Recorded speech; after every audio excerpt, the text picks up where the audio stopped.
Hello and welcome to another episode of The Grindbin. I'm Mike Wood. I'm Chris Mann. I'm Bobby Trippett. I'm Molly Osborne. And today we're going to be talking about 1988's Grotesque. There ain't no hope if there ain't no dope. It's Linda, bitch. Hey, Bobby, I got the money. Yeah, I made the team. But you're a hooker. Get that goddamn thing out of your mouth. What is set it knockers? I don't know. Spooky ain't got no real rhythm. Hello, Mr. Man. We're gonna play a little game, baby. I just love funny games. Get a little girl all hot and horny. This is Los Angeles. How the hell would women live? I'm horny. And maybe Daddy wouldn't have had to kill himself because he couldn't get it up anymore. What a shame. Come on, just step on the gas before we get green. And more. All right, guys, we're back here on another episode of Blairvember, and returning is the most requested guest of all time, Molly Osborne. Molly, thanks for coming back to the bin. Thanks for having me back. Yes, all those years ago, last year, when you appeared on the Roller Boogie episode, I've never had more requests for you to come back to the show, and you constantly just say no, so it's good, good to have you back. And I'm not even staying the whole time. For Nope. this episode. It's the best we could do. Yeah, the best. I'll be here for 30 minutes and then I'll be back next year. Yeah, just enough, you know. So, guys, why don't we get into the movie today, Grotesque? Well, so we start with a real exciting start to the movie. You know how they say, like, you got to start a movie with a big bang, something exciting, something to get the audience's attention. Well, how about just a thunderstorm outside a dark house with a long voiceover for 3 minutes? Yeah, we're doing poetry at the Yellow Door. I actually thought that it was the DVD menu. Easy mistake to make. I thought the same. And with this music going, too, I felt like we were watching Spookies, too. Oh, God, please Yeah. no. Well, Yeah. then you might have liked this movie. So I'd have been the one person psyched about it. Everyone else would be That clawing almost at the walls. Yeah, like a Jello film vibe at the beginning of it too, just with the Yeah, I could voiceover see of the that. music and the. You know, I'm afraid for your recommendation, Bobby, because I know your taste in movies, and this, for me, and Molly at least, was definitely a hard no. But Oh, I'm worried. We'll see. We'll get to it when we get to it. I'm worried. I did notice, though, in the credits that somebody's name was Orville Kruger. And I was like, so we're just, like, combining the Popcorn Man with Freddy Krueger? Or, like, where is this? It was a very weird choice for a what character year was this name. one? 1988. 88. So, yeah, Kruger Mania was running wild at that point. Oh, there was no doubt they named him Kruger By after Freddy 88, Krueger. we're well into, what was it, part 3 was 87? We're working on part 4 at that point? So, Yeah, and they're like, well, maybe Grotesque will just fit right in. I'm sure no one will think twice about naming a character Kruger. Yeah. He did kind of look like the Popcorn Man, too, though. So it was kind of a nice little, you know. There's a lot of weird product placement in this movie, which Oh, yeah. I can't wait to get to. Yeah. So maybe that was, they were hoping the popcorn people would be in on it, too. You know, maybe one scene we could throw in some popcorn. So we go from this 3-minute long monologue with credits. Directly into another 3-minute long monologue. The first 6 minutes of And this. both of them are like completely incoherent as well. It's just like total looping garbage for 3 minutes and then another person doing basically the same thing. And you can't can't understand follow a Yeah, word. you can't follow at all. Absolutely at all. So we just see, like, while that monologue's going on, it's an old lady in a mirror, like, brushing her old hair, and then, like, just flashing back between, like, her in some bed and, like, a guy approaching her in a hood. And that's it for, like, 3 minutes. It's all very exciting. And then we see, like, in the hood that the guy looks like, have you ever seen, obviously, the most famous episode of Twilight Zone? He looks like one of those pig people at the end of the episode. And he's just under a hood, and he's just walking towards his bed, and he just, like, kind of bends over her. And then it all ends. And I guess he bites her like a vampire, because we have, like, a sucking sound. And there's, like, a tiny bit of blood. We can't really see what's going on. And then all of a sudden, out of nowhere, we cut to a movie theater, and some guy says, well, you done it again, Orville. Yeah, now we're doing a Mr. Crown screening. Yeah. He says, you're a damn bloody genius. And I write, did we watch the same thing? Yeah, if you're going to be throwing the word genius around, you should probably make sure that your production doesn't look like a high school haunted house. Yeah. He's like, this is the best special effects work you've ever done, Orville. The best. I'd hate to see what the worst one was like. Even the guy, Orville's like, yeah, I don't know about that. He's looking around like he tricked the guy. And there's even a part where he's like, there's going to be a big bonus for you at the end of this movie once the money comes in. And he's just like, yeah, I've heard that one before. So It really should have gone down like that screening in Cannibal Holocaust. He's just like, burn the film. No one should ever see this. It ends with a trial. Okay, so then the guy tells Orville, he's like, all right, best makeup I've ever seen. And then he's like, so what are you going to do? And Orville's like, well, I'm getting out of town. Those Hollywood types. I got to get out of here and go up to my mountain house. Now, here's the thing. Is this like his vacation house, or does he live in Big Bear? No, I think he lives in Big Bear. Yeah. He wanted to get out of this life and go, up in the mountains. Okay. And live like Haggerty. Yeah, it seems really well furnished. It did have a Haggerty look to it, too. I thought it was Haggerty. No, you can make out his dialogue too well for it to be Haggerty. Yeah, That's true. Yeah, then it would have been like, oh yeah, I really like doing masks and stuff. So then we cut to, okay, now this really upset me, was Linda and her friend Kathy at lunch. I thought Linda took another homeless person on lunch at a fancy restaurant. Okay, now here's the thing. We cut into this crowded ass restaurant. I mean, dozens of extras, right? And we're panning through the tables. They're and we called go background. Oh yeah, sorry. They're now called background. Don't make the mistake of ever calling an extra on set anymore. We've seen that in person. We've been chastised That's for that offensive. in person. A guy fucking flipped out. It Really? was like, I am called extra. Or I am called background. You do not call me extra. No. And Stop we were being just like, so extra. we're like, guy, get out of the fucking coffee room, okay? It's not for you. Right. Go eat your Jesus. fucking granola bar. Spraying him with a water bottle. Get out of here. Yeah, that's what you got to do with them. Wrangle them up. These extras. Anyways, they filled this whole restaurant full of people. Everyone's ordering the peas and carrots. Yeah, and it's white tablecloth, by the way, like the fine china out and everything. And then we just cut to, I mean, obviously, somebody's taking a nice tax write-off on this movie. Linda herself, by the way, is an associate producer on this. So this is a two-bagger for her. Yeah, for sure. So they go over to the table, and the waiter comes up, and we just get Linda's like, well, I can't drink because I'm driving. And then her friend's like, well, I can drink, and then just sauces it up with her orange juice and Bacardi Black. It was like the first commercial in this. She's like, I'll take an orange juice, Bacardi Black. Label out, please. Yeah.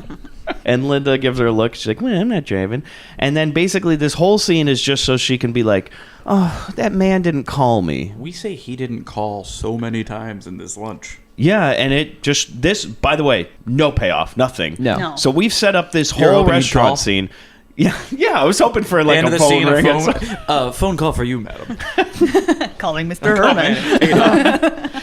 But this whole scene was set up so they could just basically say that this girl's love interest won't call, and we have dozens of it. This is the most expensive scene in the entire movie for literally one line of just unimportant exposition. And I was just like, what the fuck are we doing? Like, we could have spent a little bit more money on maybe the effects, maybe Yeah. something. Fortunately, this will be the last time you think, what the fuck are we doing? Yeah.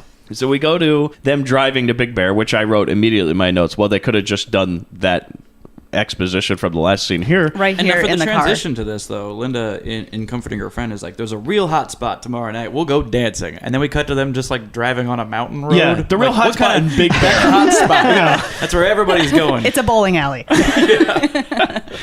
So we go to driving to Big Bear, and there's a way more boring exposition that doesn't make any lick of difference. Basically, you learn that Linda's dad is Orville. She's like, you might remember him from the popcorn box. Mm-hmm. He also makes monster masks. Mm-hmm. And, her friend's just like, oh, does he know any actors and everything? She's like, no, he's just kind of a loner. And she responds to that with, what a ripoff. He could at least bring home Dustin Hoffman or Sylvester Stallone. I'm like, maybe not Dustin. So then these punks drive by, right? So here we go. These real punkers, as they're movie called. punks. I love that Kathy keeps saying punkers. I was like, is she yeah. like Casey Jones's sister? She's like, I don't like punkers. There's this whole thing where everybody calls them punkers. In the whole thing, there's some sort of craze in 1988 where gotta watch out for those roaming packs of punkers, of 40-year-old punkers that are coming around. I have a theory. I feel like it's just the scars from Savage Streets. I think this movie is the continuation of Savage Streets. It's Brenda changing her name, fleeing the scene, starting a new life up in a cabin, and these punks are actually just remnants of the scars. Punkers are remnants of the scars coming to seek revenge, because some of them look exactly the same. Yeah. as the ones from the film. And they're advanced in age, too. Yeah, maybe Yeah. this all exists in Yeah. the same universe. I think it does. I Every actually- Linda movie is the same universe. By the way, think this movie does exist in another movie's universe, and I can't wait to get to that one because I feel like this might have been like a little spin-off of another origin story. So we get to basically these punkers, and don't you call them punks, Chris? Punkers is what the damn movie you. calls them. Why shorten the word when you can make it a whole syllable longer? So this punk drives by in their VW van, and they're just like, "Fuck you!" like yelling at a car that's just driving regular. Yeah, like the How to Get Revenge car seat. Yeah, and they're Linda didn't get her revenge in this one, but Molly brought up this point that you've brought up before is like with these 80s or 90s movies, the cars always look like shit, so you can't tell if a car is a nice car or a bad car, like the car That's that true. Linda's driving, so you're just like, It doesn't inform anything while you're watching it. yeah, Yeah. because like 80s nice cars look like shitty cars. Yeah, the design was terrible. for all I Yeah. know, this was a BMW. I don't know, like because Right. she's from a rich family, but it looked to me like she was driving a shit car. She's in like a Tercel, just Okay, so then I also thought it was funny that the punkers drove a Volkswagen Bug or Beetle, or no, it was like a van. Volkswagen van. Yeah. like they're gonna go solve mysteries. Yeah. Yeah. which I would watch. A group of punkers doing Scooby Doo mysteries. Yeah. Okay, so then we get a Burger King commercial, which this is Yeah. absolutely my favorite scene of the whole movie. Is they've just ate, by the way, but they gotta stop at that one Burger King in Big Bear, and we watch a whole Just to get drive-through Cokes. scene of Linda going up, and like the lady who's working in Burger King reaching through the window with her Oh, God. uniform on. She goes, "Welcome to Burger King. That'll be $2." Coming right at the screen like a Straight 3D into movie. the camera, Her too. face like perfectly framed in the Yeah. car window. Yeah, and none of this makes any. They're not talking about anything really. Yeah. It's just Linda takes 2 Cokes from Burger King, and they're just like, "This is a fine restaurant." Refreshing. They should have each taken a drink and then turned to the camera and gone, Hi, welcome to Burger King. That'll be $2, please. Thank you. He's a really great guy, but he's got a strange sense of humor. Here's your change. Thanks. Well, I think I can handle it. There you go. But you know what? I'll keep it in mind. Thank you very much. Bye. But I do like this is so like the car pulls away, and then we just hang on the drive-through sign for like a good minute. It's just like, by the way, they do have drive-through now at Yeah. Burger King. Now to Burger King near you, drive-through. Brought to you by Grotesque. This movie had a lot of interesting cinematography choices. Yeah. Do you think there was ever like a plan, like if this movie hit big, to have the Grotesque toys there at Burger King? King. Yeah, the they could Happy have Meals? like a themed crown for kids Oh, yeah. that looks like melting skin. I love that. some poor little kids crying at a Burger King. Like, I already have the punkers. Okay, so then we go to a store. So again, like it's just a series of them going to stores at this point. And Linda and Kathy, they got to stop for some snacks. They couldn't eat the food at Burger King. They got to get some chips. It's a good commercial for Burger King. We're not going to order the food, though. Just get a Coke. Great for a Coke. Stop on by. So some girls in the front of the store show them a doll in this very bizarre thing where Linda gets out. And I guess this is to establish that she is grew well up around known. here. She knows a lot of the locals. Because she walks out and there's like these 2 girls next to an RV, and she's like, "Oh, hey, how you doing?" They're like, "Have you seen my dolly?" And she goes, "No, I see it now." What's her name? And then she goes, "She doesn't have a name. She's an orphan." And I'm like, I guess "The orphans fuck?" don't have names. Yeah, I was like, so they're just That's the such, saddest part about this they're movie. just such trash people. Like, you just are like, "Oh, you don't need to name them," you know. Fuck Also, it. how do you establish that you're a local and you know all the people around here by talking to some kid leaning against a motorhome? Like, Yeah. these people aren't from around here. They're gassing up a motorhome. That's what you would know. But then she walks in and then she goes up to the store clerk who knows her. Yeah. Yeah. And she's like, "I got the motorhome, right?" And he's like, "We'll see. Can't afford it." It's like, okay, well, that's what are we doing? Very well. And then he just kind of goes on about how shitty his life is, and then he's like, "It's great to see you, though, and go ahead and you could just take that bag of chips for free." It's like, Like stores do when you Yeah. when you Yeah. live in that town. maybe that's why you can't afford Why the you can't motorhome. afford anything. Yeah. Now he has an interesting thing he talks about when he's talking about your dad and how we're gonna go deep sea fishing in that pond behind my house sometime, and it seemed really suspect. Like they're not gonna go fishing. Yeah, she's like, yeah, you're not welcome, by the way. Don't come over. So then we got to the punkers, okay? Yeah, the punkers. And this is when we get introduced to Scratch, who's the 40-year-old leader of man. this group. You mean Spider from Power Man 5000? Yeah. You think this is just Power Man 5000? Oh my This God. band is Power Man 5000. That hair too. This is like Before they decide to put on the jetpacks. this guy is. First of all, he is other than who we're gonna get to is also in the group, which is Robert Zadar. Are the two oldest guys in this group like by far? They're almost the two oldest guys in this movie by far. Yeah, they do not fit at all. And like, so the guy playing Scratch, I mean, you would say about 40 years old, right? Roughly, yeah. I mean, you can see the wrinkles and everything through that eye makeup, but he's not hiding anything. And Zadar, Robert Zadar, is playing like what's supposed to be a teenage punk rocker. I guess. It's like, excuse me, first of all, why is he in this movie? He's totally underused throughout the whole thing. He has maybe one line of dialogue. I spend the whole movie waiting for his big scene, and he doesn't really get one. And two, he doesn't fit in with them. He just looks like the guy who's like, yeah, I'm going to hang out with them for the day or the weekend or something like that. He looks like somebody's dad. Like they're just like, I had to bring my dad along, you know? Just so you know, my dad's a punker. Wears a lot of eyeliner. Yeah, he's the money in the operation. He owns the It's van. his He owns yeah. the van, yeah. Okay, and by the way, when they called action, the guy playing Scratch turned it up to 1,000 because he is just.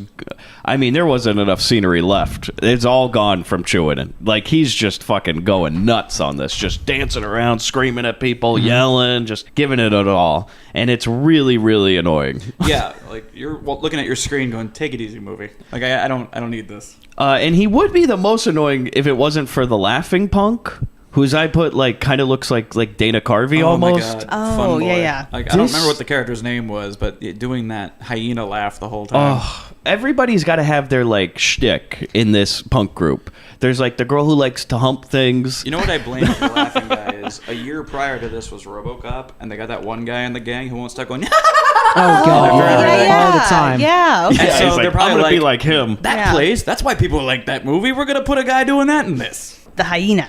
Yeah, everybody's got their shtick. Like Yeah. I said, there's a girl who likes to hump everything. There's Scratch who just likes to turn it up to 1,000. Robert Zadar. There's Robert Standing Zadar. around being Robert Zadar. The hyena man, and then the women who are just, you know. I don't really know how many women there are. At one point, I thought there was 2, but then I think maybe there's 3 at some I point. think we got 3 of them. Because the humping girl looks like another girl, and then there's that one girl you can't miss with the Mad Max hair, Yeah. who's Yeah. got like if you ever seen Blood Diner, she has like the pompadour. Oh my God, wig. yeah. does. Yeah. She looks like somebody from Guar. So they go, okay. Basically, this all ends with them saying like, "Hey, our van broke down, and we're gonna stop the first car that comes along," and it's Linda, of course. And then they just kind of crowd around her like it's Night of the Living Dead or something. And then they just drive She off. very slowly drives through them. Yeah, well, he because her friends starts by politely asking if she has any tools in the car. She says no. He says, "Well, can I look?" And she says no. And then he goes back to 11. Yeah, and Yeah. it's not even really like any sort of panic. No. First of all, Linda's friend goes, "Well, what are you doing? Don't stop." She goes, "Well, I don't want to run him over."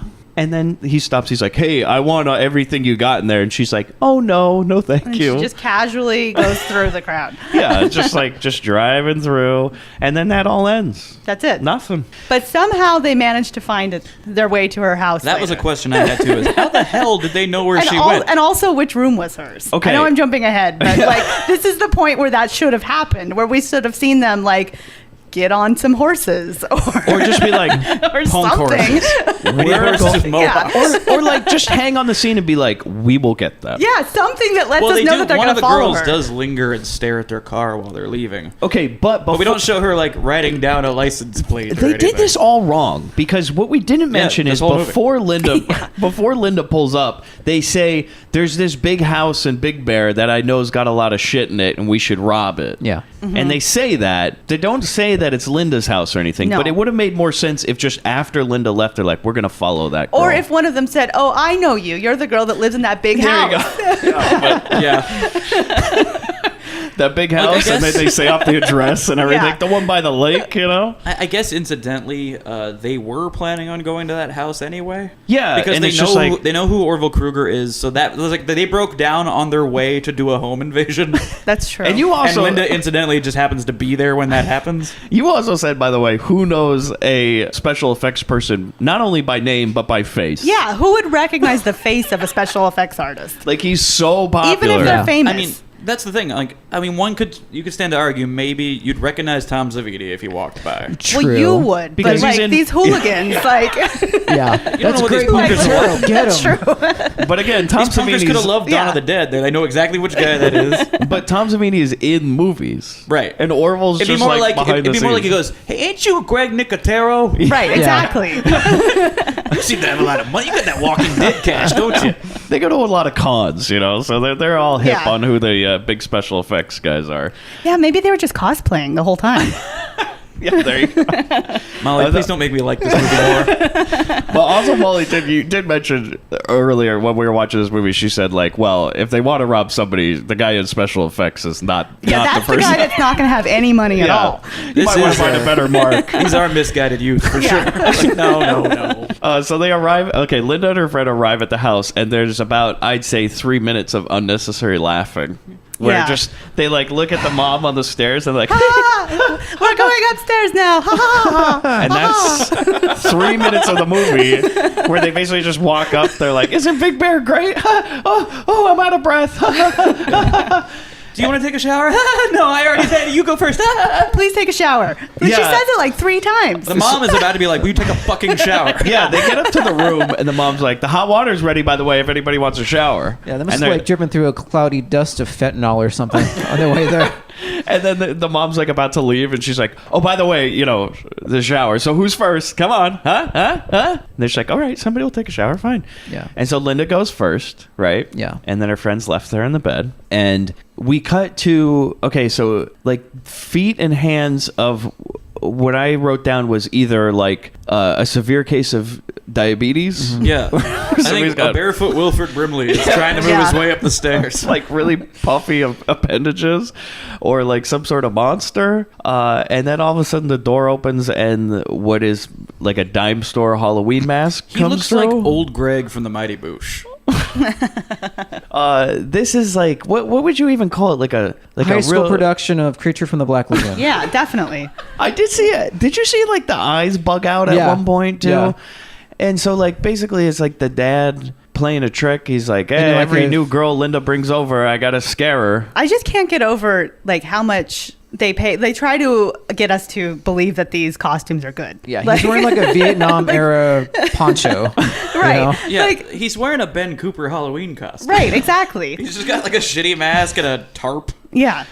And he has like really shitty like predator dreadlocks on it too that are just like green little pieces of string There's like hanging a off serious it. lack of self-awareness in this film that it could have benefited from, because like someone's got to design dollar store Halloween costumes. Yeah. They're probably doing all right. Yeah, I mean he could have been the guy that was doing like the Halloween 3 masks. Yeah. you know. You get the feeling that like if Tommy Jarvis hadn't been traumatized by Jason, he would have grown up to be this guy. Yeah, definitely. Yeah, but then while we were watching it, Molly said, if you're gonna have special effects and like your main guy is like the Yeah, most if it's famous a special main effects component guy. of the film, like they should probably be decent. Yeah, Absolutely. or otherwise just make him a cinematographer. Or Yeah, make him a director. different Cinematographer, part. yeah. Yeah, something else. Like makes more sense. Like make him a director. A then he would Foley have guy. money. Yeah. He's like a big gaffer. horror director. Yeah. gaffer. The greatest gaffer around. Best gaffer in Big Bear. Like Hey, ain't you instead that of, gaffer Orville Kruger? instead of like instead of Halloween masks, he has a room full of C stands. No, you fuck know? that. He's the best boy. The Yeah, bestest boy of That all. guy on that hill. I heard he's the best boy. He's like, this light once lit Clark Gable. Okay. Kathy's like, ah! Same bulb. She gets all scared, and then Linda comes in with the towel wrapped around her head to the universal sign that you've taken a shower. Right. Still full makeup, which is amazing. And she's like, "Oh, not again, Dad." And it's like, this is the old thing, is her dad's always creeping in her friends' bedrooms. Hopefully they're still dressed. And the dad says to Kathy, if I said I didn't mean to scare you, I'd be lying. And, Great. yeah.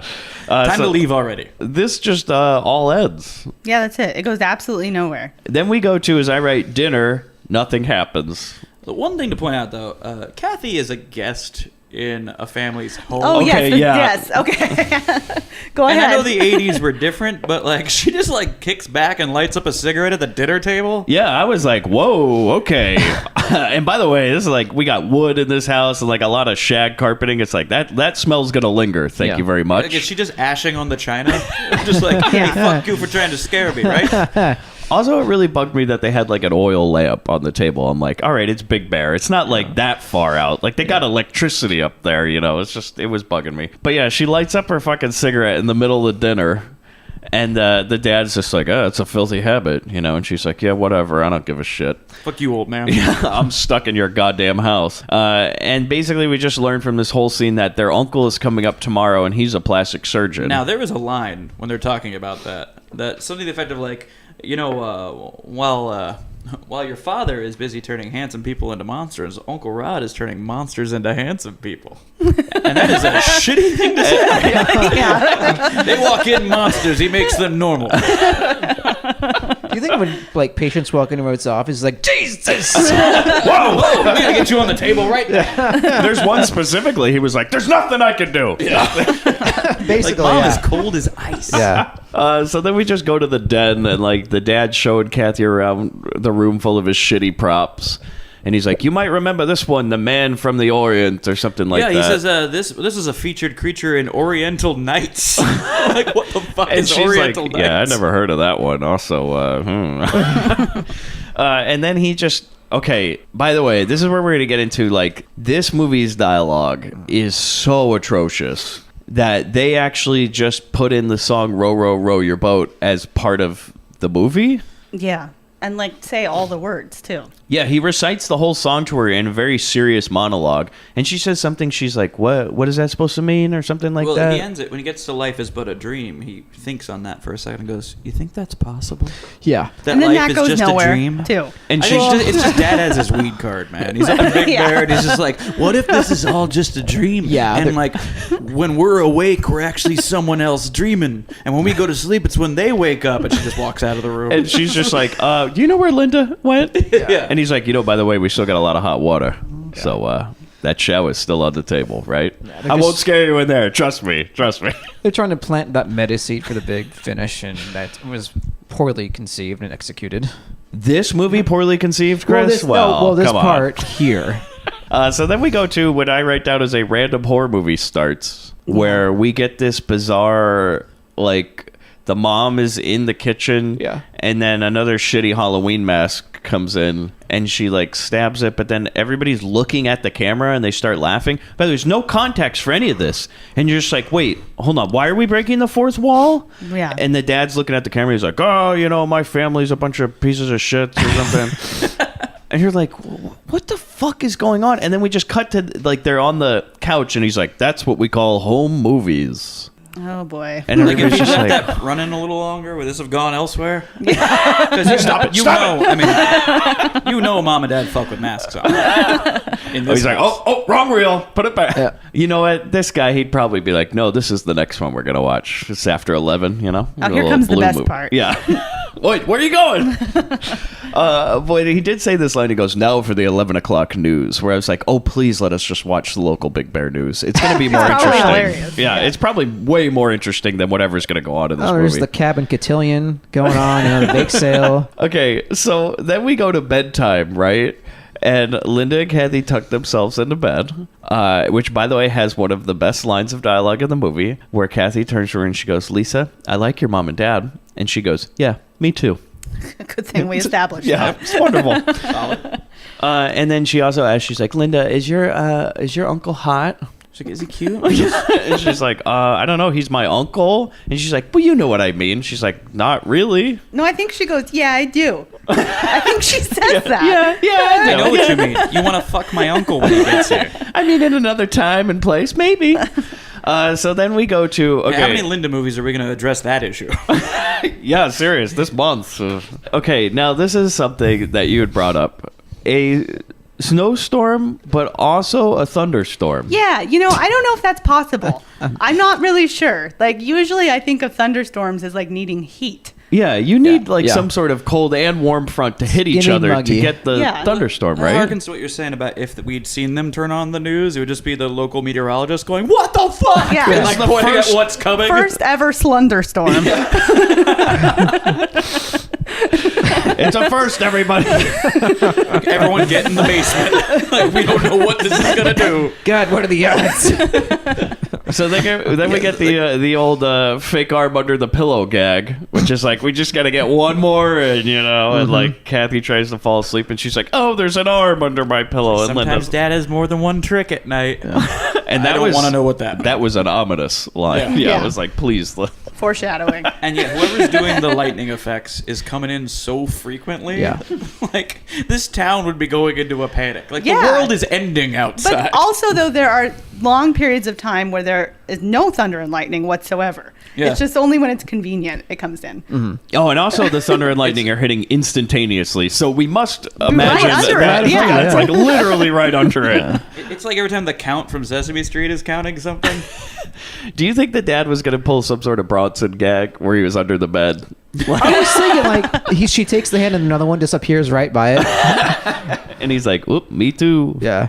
Okay, so then basically this all ends with the punks breaking in And knowing exactly where her room is. they're right already away. in the room. Yeah. Like they were already under the bed. They And were so- pulling a Bronson. Yeah, they were pulling a Bronson, and they just pop up. They're like, "Hey, we're here!" And then they just take everybody downstairs. They attack everybody. There's that one girl who enjoys humping any sort of object. Yeah, right. She like comes up and she just does like this weird straddle thing, and she's like going towards the dad, and it's like, what is going on? Like, and she like tries to hump his leg, and then like some other lady comes up and just beats him to death with a We fire get log. We get the full Negan. Like, she has like a bat Oh, or yeah. a log or something and just destroys it.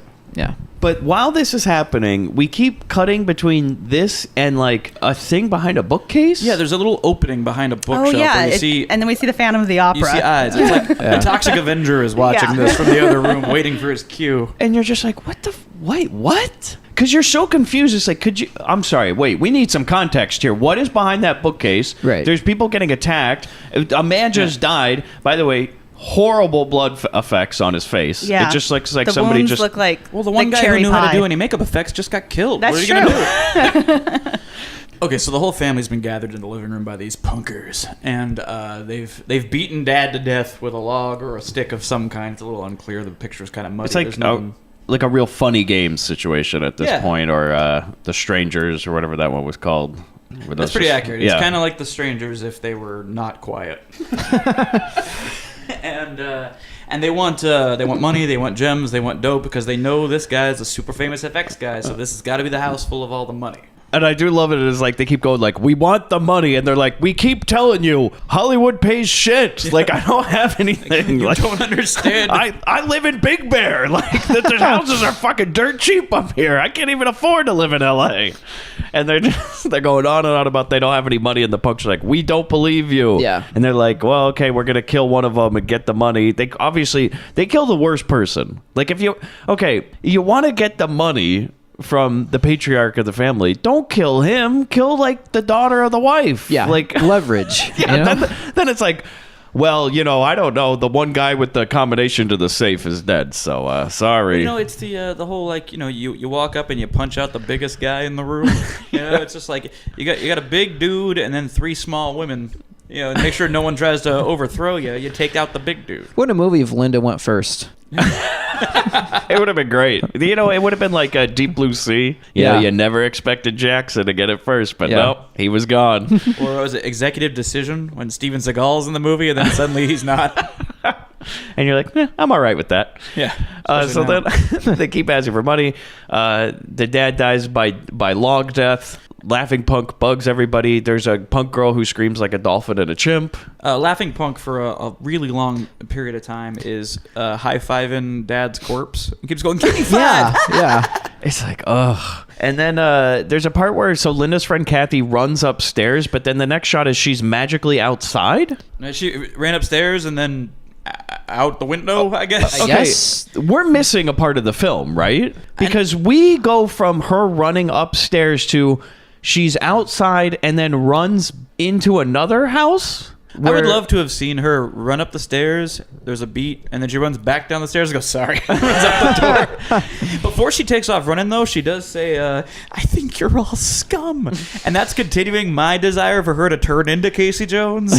She's like, Hell yeah. Buggers are scum. And then go get like a golf bag and a mask. So she runs upstairs outside, then runs back into another house where now the mom is dead in a chair, and you're like, whoa, Yeah. we're missing a whole Yeah, reel I of think this it's film. like a shed outside, or I don't But know. like last thing we saw, the mom was in the living room. Now all of a sudden she's dead in a there chair. is a spot where they're dragging the mom out of the room. But it's like, what? But we don't what see where was they take going her. on? And so then she dies because somebody just comes in and stabs her, right? Like a girl stabs her. She says like, "Oh, it's gonna be okay," and then just stabs Shelly, her. the lead Scratch's girlfriend, likes to play with this big knife all the time, and she comes in and keeps another gang member from taking her out, and then is doing the comforting thing where she's petting the back of her head. She's like, "No one's gonna hurt you," and then they do a pretty nice shot actually of the shadows as she guts her with this big ass Bowie knife. Yeah, and then this is maybe my other favorite part in the movie, other than the Burger King commercial,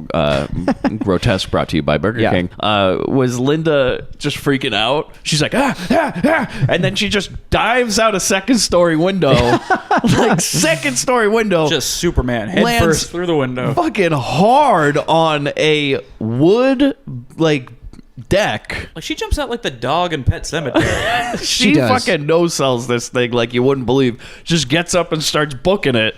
And I was just like, This okay. is second only to that dude in Spooky's going through a door. But I was thinking this. Okay.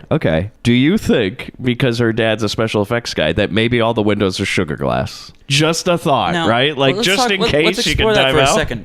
I was kind of hoping this is the direction it would go. So already everyone else is dead. We don't have to worry about Linda not being in this movie because she's the only good guy left in this movie. Yeah. But she's in a house filled with special effects props. You're and she hoping for grew Home up knowing her Alone. dad, who knows how Yeah. to do all this. We're gonna get a sweet ass like Nancy fighting back against Freddy thing where she starts planning all the stuff around and like faking everybody out. But no, We needed like a special effects house, Home Alone. Home Alone style, yeah. yeah. And I was at this point because of that, the setup that we have here. I was like, oh, this movie's gonna get fucking awesome. Yeah. This is gonna be I thought so, too. cool. But just Linda taking people out with special effects props. Oh, that would have been great. But no, she runs out in the middle of the woods because you know what the smartest thing to fucking do is to just run out into the snow. Not to your car, which is right fucking there. She runs out into the snow in her pajamas, just like, And one of the punkers yells to one of their associates, "Earbox, get her!" And I'm like, "Earbox? The fuck kind of name is Earbox?"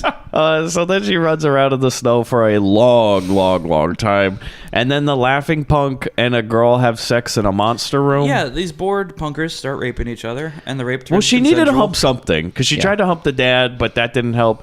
I think at one point he like opens a closet, and I swear to God, she was just gyrating in the closet, and Yeah. then he just kind of like throws her on the floor, and then they just have sex. Again, the same sexual urgencies as the Scars in Savage Streets. Yeah. I think It they all are the ties same together. gang. I think you're right. And then okay, at one point while they're having sex, a prop in the room opens its eyes. I thought And I you're saw like, that. Yeah, Whoa. Okay. What's going on here? And by the way, it was like a prop with like a spike in its mouth. like a railroad spike it through looks its like a corpse skull. that's been killed. Yeah. with a- And then it opens its eyes at one point. It's like you're one like, of the cutaways from Event Horizon. Yes. you're like, oh, what is going on here? This is going to Again, be you're great. like, all right, yeah, this movie's gonna go somewhere. It's a haunted prop house now. Yeah, no. Nope. Then okay, We cut to from this sex scene that's starting up. Rather than linger on it, we cut away to Scratch and Shelly looking around the house. okay. like the did you Scooby-Doo notice gang. this part where they open a door? And a toy dog comes Well, out? no, but not before that. They open the door and it slams shut real quick. Yeah, there's something in there. It looked nope. like the Invisible Man was there. Like it looked like a man wrapped in like a sheet, grabbed the door and shut it. And I'm like, okay, are the props like coming alive? Like, is that what's going to happen It ties here? together with the eyes opening on the other thing. It's like, yeah, the props are gonna avenge the prop maker. Because at this point, you're just seeing all Write these that shit images. the props are going to avenge the prop maker. Because let's write that story. That sounds awesome. Yeah, sounds like a Metallica song. At this this point, you're just wondering, you're like, okay, what the fuck is going on? I've seen a man in a closet, like, just randomly slam the door on them. Does this have to do with something with, we never addressed that thing behind the bookcase 20 minutes ago? Like, what is happening? No, it's a toy dog that comes out of the closet. Another spookies thing. Yeah, and then we cut back to the people in the room having sex. I did like this. Is like, it's probably one of the worst cuts I've ever seen. Is so she's just on top of the man. Then we cut to the guy. Then we cut back, and she's got like a skeleton mask on. He's got his eyes closed, and he's nearing the end of this experience. And when he opens his eyes up again, she looks like Skeletor. Yeah, and he comes to it, which I was like, but he doesn't want to because he's frightened. yeah, he's like, oh no, ow, And that's kind of awesome. and she's like, says to gotcha. him, she says to him, "Bet that was the craziest orgasm you've ever had." And I'm like, I like this girl. I do like girl's that awesome. I do like that he's still finished. I think that was a good element to it. Yeah. He's like, no. He can't help it at that point. He's at the point of no return. There's something I mean, about and who hasn't had a frightened orgasm? Am I right, fellas? Yeah, you hear the door kind of turn, in the back of Exactly. your ear. Like, oh, no, You no. hear footsteps Nothing- coming up. The door. nothing better in a movie than a reluctant, frightened orgasm. Yeah, as a parent walks through the door. Oh no! It's going everywhere. I'm so sorry. I'm so sorry. It's like a real My Tutor situation. Yeah. Crispin and his brother. Oh. No! And now finally that hanging girl from Psychomania has been dethroned as the character from the movies we cover that I would most have wanted to date in high school. Oh, so it's the skeleton mask did it for you, huh? That's it. That and also kind of walking around trying to hump whatever hard object there was in front of her. It was a very weird character She's- trait. Like, yeah, yeah, like- insatiable. Like 10th grade me had been like, what a woman. it's just, you know hair what I'm and a talking jean about? jacket? How she just like kind of gets low and just starts Yeah, yeah. doing this weird hip, and you're like, what the fuck is It's going twerking on? before everyone knew what that was. It's like a punk twerk, you Punker, please. know? Yeah, sorry, punkers. They don't. Punk's offensive. You got to call him a punker. So then Zadar finally has a line where he's like, hey, where do you think they keep that money? How about behind this bookcase that And we what's haven't amazing is examined? I'd forgotten Zadar was in this after seeing him earlier. Like, Yeah, isn't and you're this like, not- oh, I recognize that shit anywhere. yeah. Then he's like, hey, I think there's a door behind this bookcase, opens it up. And this is where I think we get another origin story, guys. Now we're at a lake, and who's inside this room? We finally meet Patrick. Yeah. Who, What would you say Patrick looks like? Does Patrick look like? Maybe like if think the best way to Jason explain it. Voorhees grew up. Yeah. Like if somebody rescued him from that lake. And gave him a Michael Myers suit. And he Yeah. never donned that hockey It's mask. like people Yeah. who do a poor costume of Jason always put him in the coveralls. Yes. Yes. We already Even though named he it. has never worn coveralls. Never. We already named a character Kruger. I was like, did they just also, it's like, what if somebody saved Jason from that lake and kept him in a room behind a bookcase, and now he's grown up to just be a regular man? The Krugers rescued Jason from a lake. We're just setting up Freddy versus Jason. Yeah. That's what I was saying. I was like, this is And weird. this makeup effect on Patrick when they show his face, it's really bizarre because like this hanging flesh he has on one side looks like he has one Pluto ear growing out of his cheek. It's like the worst skin tag It's in history. flopping around. It It's- looks stupid. Oh. It's not scary. You're just laughing at this. And he but- walks out. He immediately kills Zadar. Yeah, he picks him up in a Bruno Sammartino bear hug. Okay, wait. Okay, we got to explain this. So Zadar and this woman walk into this room. Yeah, they move the bookshelf out of the way. Like with the. By the way, it's a very odd room. Like it has a dartboard in it. Like he's playing darts or something. Give him something to do. But this is like some sort of panic room. Also, it's silent, by the way, which we learn. So this family is keeping a deformed man inside a panic room in their own house. And you're like, wait a second, more is going on here than... However, there's some dialogue peppered throughout up till now where they say, like, did you feed Patrick? How's Patrick doing? Is he Did okay? you feed Patrick? Yeah, they say that. And they're taking care of him. It's not like they have a hostage or anything like that. Yeah. But they're treating him kind of like the dog. He lives in his own little panic room, silent, so they can't hear his screams. He's also a hunchback, which is a nice little touch. He's got this giant hunchback, and he kind of wanders around. He runs out at them. It's the guy from Hell Knight, right? Yeah, it is. It's like like the it, Hell yeah. Knight guy. Basically the exact same thing. We're gonna find a flapper's head at some point. So he runs out. He kills Zadar immediately. He picks him up. He breaks his back. He throws him on the ground, and then he grabs the female companion and twists her head around. Which was the only good effect in this movie. Is he really? I mean, that was a good effect because she was still screaming when he snapped that neck. It's pretty damn impressive. Yeah, I was actually. like, whoa. And it's much like the bayonet death in The Prowler. It's like you could thank the actress for that. It's like she sold the shit out of that thing. It looked awesome. Either that or that's a cut, and they're like, whoops. Okay, so then But yeah, it's a complete waste of Robert Zadar. Yeah, Especially with him being Zadar? like such a big dude. I thought maybe, you kill a couple of the other punkers, and then you got the big guy who can maybe, stand up to Patrick for a minute.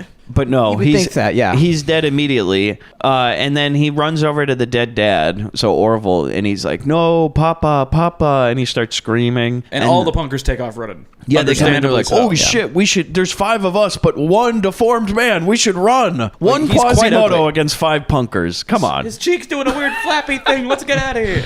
I don't want it to touch me. I'll get it on me. So then they run in the snow for a long time. He manages to catch one on the way out, and this was one of my favorite dispatches of a punker. He picks this girl up and just runs her against a tree. Yeah, it was Yes. like a Jason death. Yeah. Oh, like totally. He picking her up and back Kinda- first against the tree. Yeah, right in half. horizontal, just like bends her backwards Yeah. over. I'm like, okay, I'm getting into this movie more now. I'm like, all right, this is It turning into seems to like pick up Madman. This yeah. It picks up steam at this point for 'Cause now for we're a in a brief Jason moment. movie. Yeah, for a Yes. few minutes. Yeah. And so then they run in the snow for a long, long, long time. And like, then the punkers suddenly remember they have weapons. yeah, they're like, "Wait, why are we running?" Shelley pulls out a knife. Scratch pulls out a gun. They're like, oh yeah, he duh. pulls out a gun. He and says she's he like, found it when they were exploring the house. "Yeah." It's like, wait, okay, you again, had a gun. Where? 5 punkers versus 1 Quasimodo. You couldn't take the guy out. Like, what the hell's going on? While he's going, Papa, you could have just shot him. Back of the head, at least a kneecap shot. And so they Well, you miss him so much. Go find him. Yeah. they go, "Let's split up," and then it cuts to, this pissed me off to no end. It cuts to the laughing punk and the hump girl. Post-coital. Yeah, and they're just in a random place, and the punk guy, the laughing guy goes, "I'm so glad we found this mine shaft," and What I just the wrote, "Fuck you, movie, Yeah. fuck you." Like, what? And they're humming around a fire, just singing songs. Yeah, they're and just like cuddling. they're like hobos now. They found an abandoned mine shaft. They're making their home. They're splitting a can of beans. If they had a fucking can of beans and a spoon. And then, But they get in an argument. yeah, he's just like, you can't, something about how you can't shake that ass everywhere and it will get you everything He or something. ostensibly, after having sex with her, calls her a slut. Yeah, he's just like, your twerk move isn't going to get you everywhere. And To then, which she says, next time you try to make it with a chick, try getting it in before you get it off. boom, Bam. shots fired. Boom. Put that in the opening song.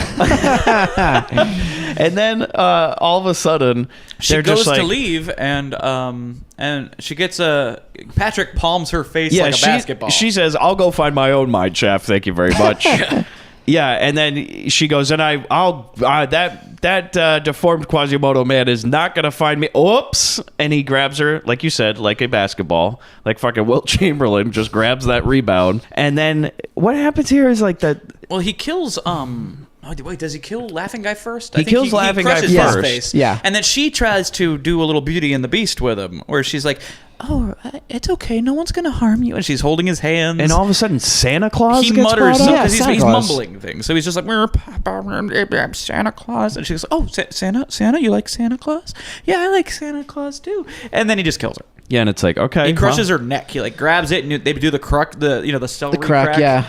And now all of a sudden it's day. So we go for that to it's day now. They've just and been Linda's hunkered down since then. bunkers down. So then Linda's just running around in the snow forever, and then Scratch and his girlfriend, what's her name? Shelley. Shelley. They just Why run didn't they give around her a forever. nickname? We got Earbox and Scratch, and then Shelley. Bobby, we know why, because it's like, and then the girls. The girls don't get cool nicknames. And so Like she should have been like Viper or some shit. basically the next 10 minutes of this movie is people just running. And then a random guy, some guy I don't think we've literally ever seen before, chases after Linda.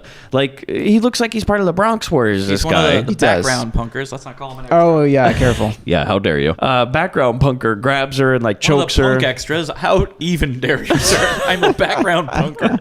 And then Jason attacks and kills him. Is right. So Quasimodo just comes up and kills this man while he's choking Linda. And then he, like, lifts Linda's head up, and it looks like she's dead. Well, yeah, because like, did he save her or didn't he? We're not sure because he can't wake her up. He's like trying to get her to come to. Well, Linda's doing her best Olivia Wilde impression at this point. I was She's gonna like, say that, yeah. I'm done with this movie, and she just falls asleep. And she's Yeah. like, you can just film around me, thank you very much. And there's a moment before this scene where we're talking to Scratch and Shelly, and they're having this weird introspection moment where they're like, yeah, that guy's a freak, but what does that make us? Yeah, And then she's like, it makes us people. Yeah. We're real people. none of this is hitting. Like, oh, are we supposed to like sympathize with these people? Yeah, now? it's like, wait, they no, broke no, into no. a home and murdered everybody. Yeah, We they're can't- like, but that guy's the real freak. yeah, Yeah. Everybody's phony but us. We just want to be treated like normal people who murder people. And then we go to next morning. Okay. Now this Let's is just hilarious. let's just stop for a minute, okay? Everybody hold up. Now let's explain this. This is 45 minutes of a movie. Uh-huh. Where the first part of it was Linda and her friend driving to Big Bear, stopping at Burger King. Then we get to they go to a house where the dad's scaring people. We had a cold opening with the whole movie and all this stuff. We had the strangers, and then once the strangers showed up, fucking Jason ran in and started murdering the strangers. Yes.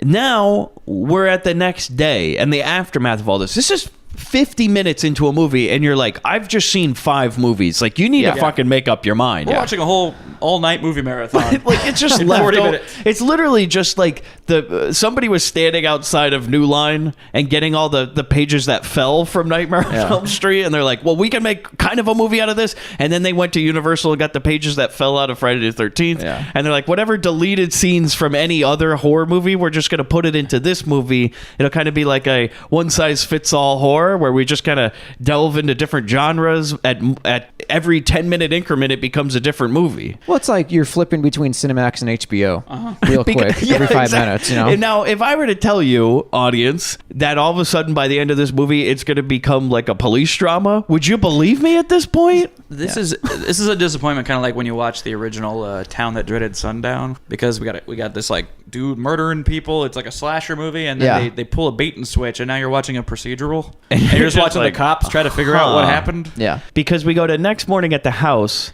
Oh, but this is a great scene. These cuts back and forth were slaying me, because it's the dude from the store who was gonna come on that quote unquote fishing trip with Yeah, Dad. he's just smiling while And driving his incidentally, truck. to the point that I was thinking about their fishing trip, he's dressed almost identically to Jake Gyllenhaal from Brokeback Mountain. Oh, yeah, huh. He's got the entire outfit on. I'm like, yep, you guys aren't bringing your poles with you. Or maybe you are. But it's him just driving all calm and happy, and we're cutting between that and every single corpse in this movie. Yeah, and like happy country music in the truck. It's like, tick, tick, tick, tick, gonna go fuck my Mamas friend. don't let babies grow. And we're cutting between pictures of corpses. Yeah. And then he gets to the house and he's like, oh, that sugar glass window broke. And then he walks in the door and he goes, oh, God. And they don't show it, which is great. Then we cut to the cops are there. Okay. So now all of a sudden the cops are at the house. The guy from the store says it was the punkers that killed everybody. He's like, well, it's those damn punkers. And the cops are like, how do you know that? He's like, oh, I know. It's just like, well, I do think there were dead punkers in the house. And around the lawn. Yeah, and so they're like, you really think it was them? And he's like, well, I don't know who else it would be. This punker clearly threw herself against a tree. And then all of a sudden, Tab Hunter just shows up in the movie. Yeah.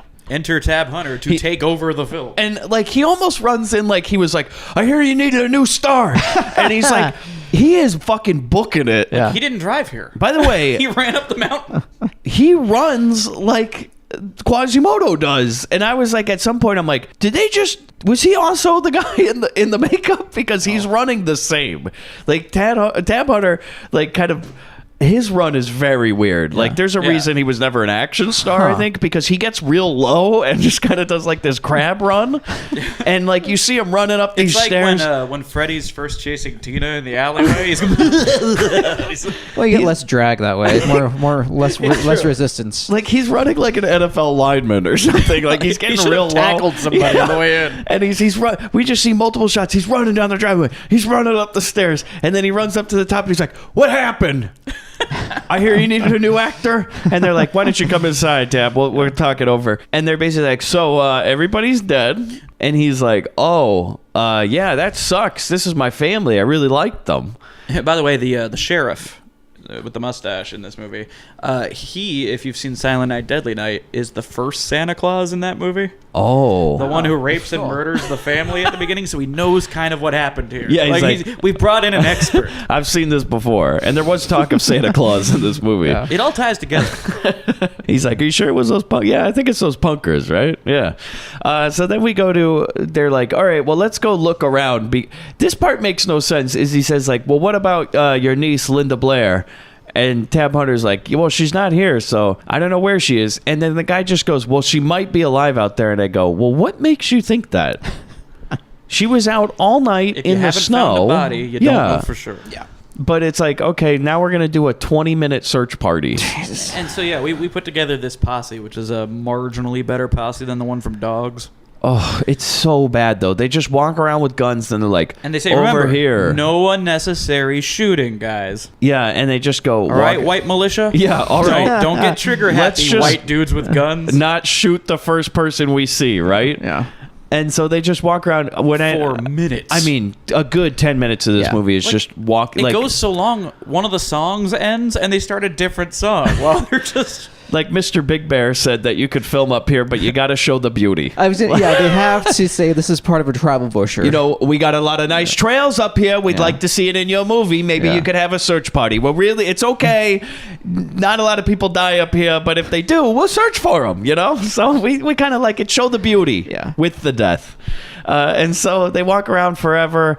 And then Scratch and Lady Punk just kind of run around. And then finally, they find Linda Blair, and she's like basically dead. They're like, "Oh, She's not moving. this doesn't look good." And then, by the way, they just leave her there in the snow. They don't pick her up. Some guy goes, "She's still alive." And then they're like, "Well, whatever, you take care of it." And then they all walk away, and they just leave her lying in the snow. It's like, maybe you move her. She'll be fine. Like, just an idea. She's in her pajamas, lying in the snow. What are we going to do? Put some ice on it? She's fine. The snow is numbing her pain. Don't move her. Like, they're ready to send her down to Haggerty's cryo company. Is like, "Oh, wait, we got a solution for this. Keep her cold." And so then Jason comes up and he attacks the punks. So, like, Quasimodo attacks the punks, right? Patrick finally has found our two remaining punkers. And the cops show up and they pull a Night of the Living Dead. Oh, yeah. And they shoot him for being ugly. Like, basically, they walk up. So the cops walk up. They go, "He's the killer." Clearly he did it. And they just, the main sheriff goes, "Shoot him. And Tab Tab Hunter's Hunter- like, no. He's like, "Don't shoot him." They're like, "Did he say shoot him?" Yeah, he's on his knees going, "No, don't shoot him. And then it's too late. They shoot him right, by the way, in the face. Yeah. Like, not even like his leg and take him out. They shoot him shotgun, like Dick Cheney to the face, man. Look, we've all watched the news enough to know that this is accurate. Oh my God, he's ugly. Go for the face. Go for the face. He doesn't look like us. Shoot him.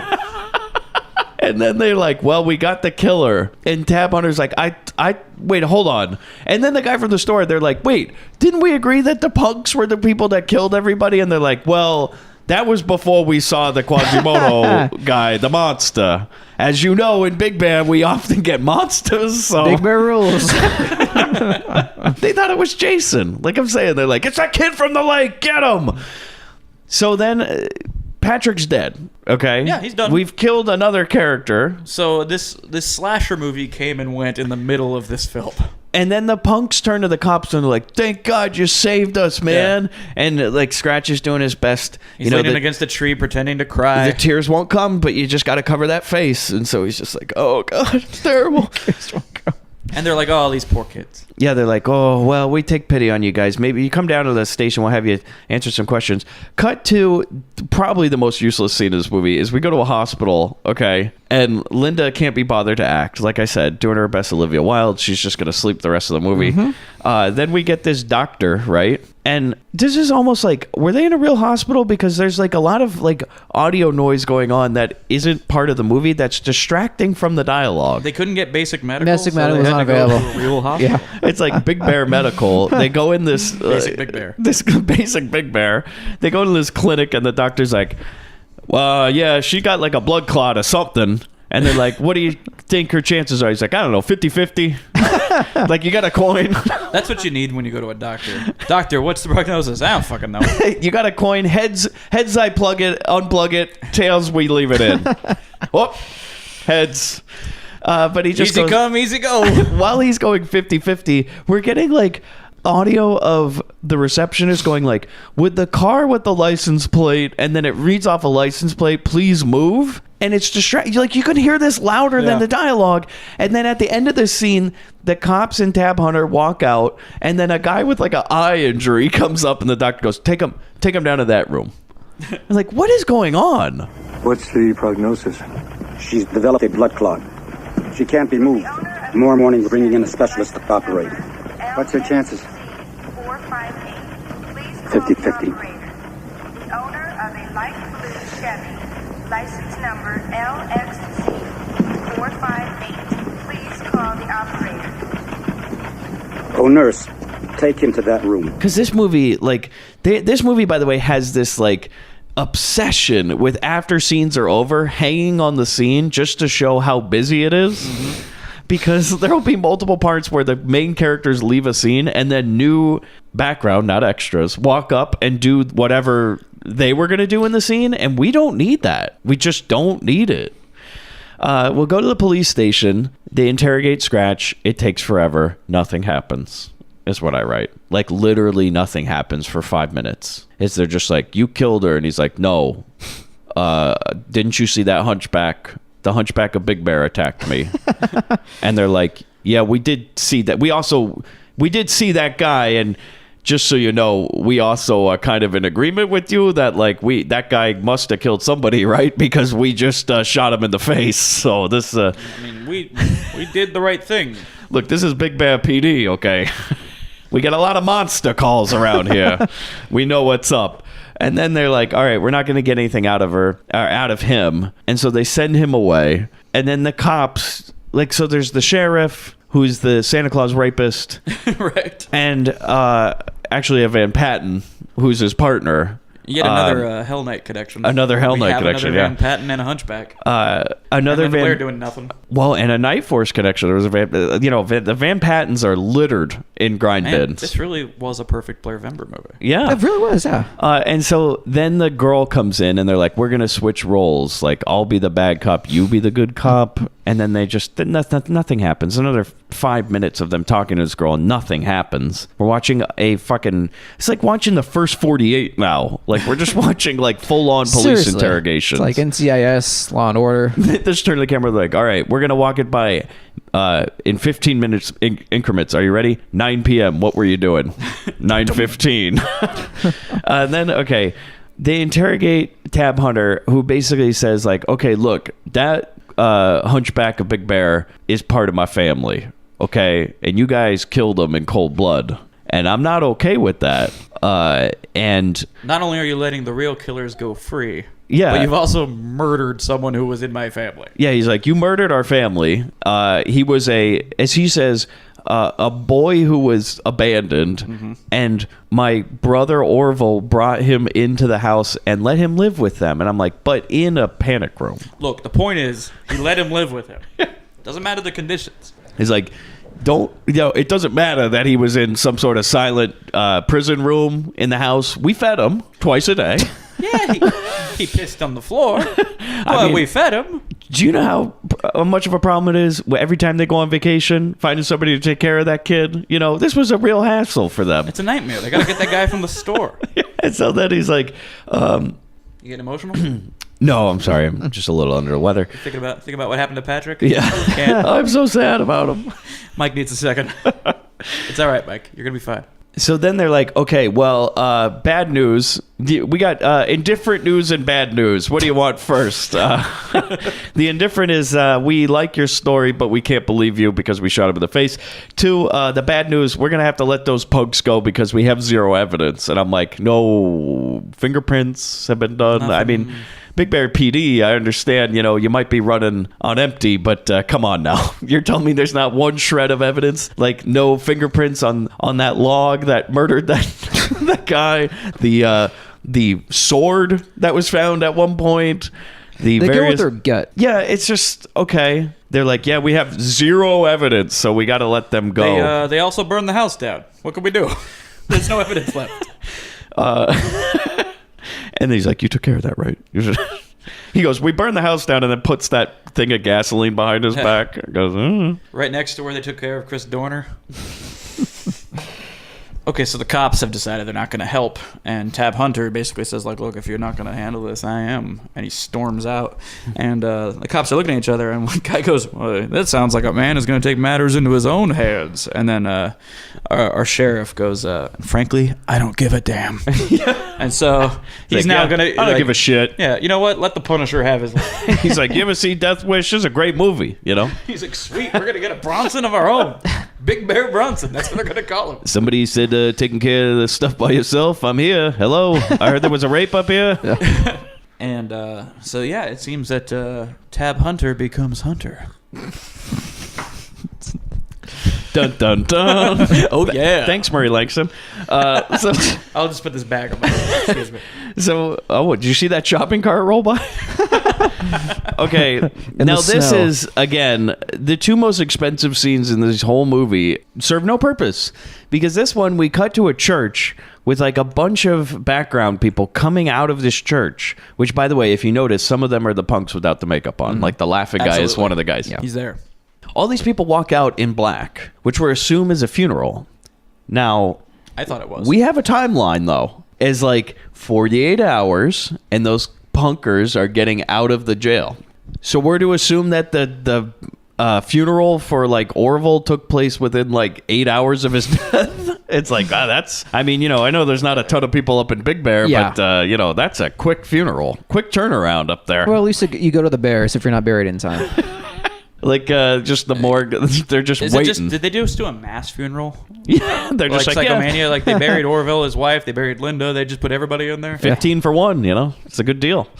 So they go to, Tab Hunter drives, and then he goes to a store, and we're like, he ordered hospital beds. Like, this is when this movie gets just, it's off the fucking rails at this point. Tab Hunter has a fucking plan. Yeah. This is going to turn into like a Saw movie, right? Yeah, because then the next thing is he goes to a junkyard. Okay, now this was weird. He just pulls up to the side of the road, and then he walks out, and a man pops out of a bush. Like literally just rises up from a bush, and he's like, eh? And he goes, hey, good to see you, my old friend.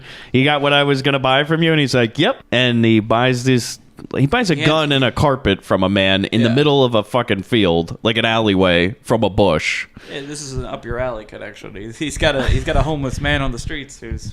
And did you notice the part where the homeless man says something like, oh, your money's no good here or something? And he's like, just maybe you can give me some of that plastic surgery? Yeah. Like a homeless guy is more interested in fixing that nose bridge than having a meal, You know how I ended up in this situation? This nose. If I didn't have this nose, I'd be doing okay. Oh, those Hollywood types, You know how it goes. Oh, God, yeah. So then we go to Tab at the junkyard. Then we go to, he's back at the police station, and he kidnaps the punkers. Now, hold on. Because Tab's big plan was to abduct these 2 punkers at shotgun point in the police station parking lot. Yeah. Like in front of the police station. He's like, get in the car. Okay, did you notice this, by the way? He gets him in the car, but Tab Hunter gets at the back seat. Yeah.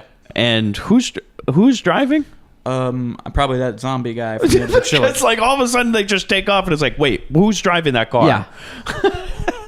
They should have had the gun in the back of his head and have one of them drive while he's sitting in the back, at least. Then we go to that's a terrible plan too. Just to ensure he doesn't veer off the road, I'm going to point a gun at him. Yeah. Yeah, he gets in the car, he's behind the wheel, and he goes, okay, now you hold the gun and point it at me. Oh, shit. Sorry, this is my first time doing this, you guys. Give me that back. Let's start over. Get out of the car. Now get in the car. Bronson's like, no, you have him eat a watch. That's how you do it, you know. So then I would have loved it if there was like a kitchen chase scene like that in the car. And he's like, now put this shotgun down your mouth. God. So we go to the Dexter kill room that he's set up, right? Where there's 2 hospital beds in this room. He makes Scratch tie Shelly down, and then he ties Scratch down. And wow. And then we get his big plan. He first starts explaining why this all matters to him, in which we have a great line, Patrick was my son. Unfortunately, he was retarded. And he said something like, I had to get rid of him. Yeah. I was like, wait, whoa. Get rid of him, He was yeah. like, he was unfortunately retarded, and I had to get rid of him. But luckily, my brother took him in, and you're just like, wait, whoa, let's back up there. I don't feel bad for you for getting, like, I'm sorry, what? You got rid of him? It's like my son was deformed and developmentally disabled, and I don't want to deal with that. That's like, his son comes out of the womb, and he's like, what do you mean he's all fucked up? I'm a plastic surgeon. What am I going to do? I can't fix this. What is it going to look like? Somebody comes into the office. They go, who's that a picture of on your desk? And I go, oh, unfortunately, that's my deformed son. Trust me, ma'am, your nose won't look like that. I'll fix you just fine. How am I going to sell my services now? I got to get rid of them. That's the only choice I have. You got to just dump them away. And if they know that my son's retarded, they're going to think I'm retarded, and then they're not going to want to come to me. This is all fucked up. Get rid of them. Dump them. And then luckily Orville was sitting by the dumpster with his hands outstretched and said, it's all right. I got a silent room in my house I can keep you in. I'll just put him in the panic room. I think he put him in a basket, tied the basket around a bear's neck, and the bear just kind of, And the bear went meandered down out. a river to Gotham City? Yes. And he was raised in the sewer by the penguin? Yes. Okay, this gets worse. Yes, it does. Because then all of a sudden Tab Hunter rips his own face off.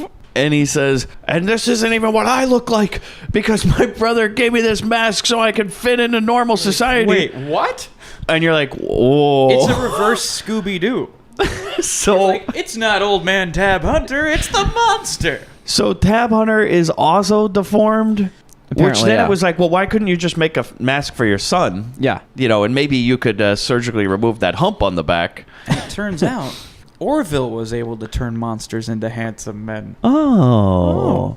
And so Tab Hunter is a deformed man. This is like the end of a Twilight Zone or a Tales from the Yeah. Crypt. Yeah, This I is agree. like they're throwing everything at you at the last 10 minutes of this movie. You're like, what the fuck is going on? I died laughing at this point when he ripped his own face off. And It's he's like, absurd. I'm a monster. What? And then he comes in on him with his tools ready to go. We don't see what he does exactly because then we cut to the epilogue of this moment where he is back in that cabin and he's smoking a pipe and listening to music Reading the Big Bear Times. with his face all disfigured, all flappy like his son was. The Big Bear Bee. And we cut to the panic room through the little opening in the bookshelf, and we see that he has made Scratch and Shelly look like him. And he's got 2 little monsters. Yeah, and you would think, oh, okay, well, this is a good ending to the movie. No, But we we're gotta not take done. it. Now we gotta take it one step further. Man, tell me, Oh, it's bullshit. this is the worst ending to a movie Yeah, maybe it's ever. like you're watching, and then all of a sudden the film kind of starts getting burned and film distorted. burns. Gremlins 2. Yeah, and we go to white, and we pull The back. Tingler is loose in the theater. We pull back, and we're in the theater and the projection room.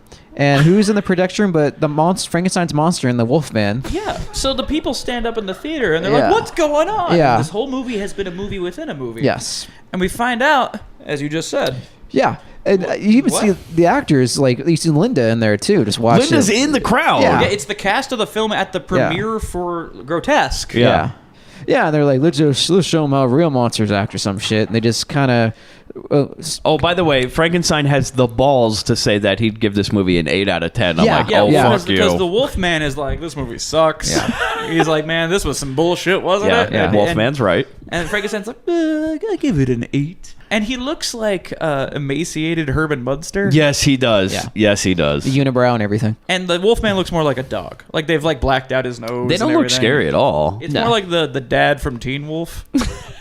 It's more like Monster Squad versions of, non-threatening. That's underselling Monster Squad. Well, So then they just walk out and scare everybody. And they show everybody what monsters are really made of by standing in one spot and going, "Ah!" just like waving their arms with a while fog machine behind Yeah. them. yeah, while the cast all runs away. The Invisible Man hit the fog. yeah. and This is like this is why the new Universal Monsters world didn't work. You know, Oh, 'Cause God. of The is Dark what they needed Universe. to do. the dark. This was the original Dark This is Universe. the dank universe.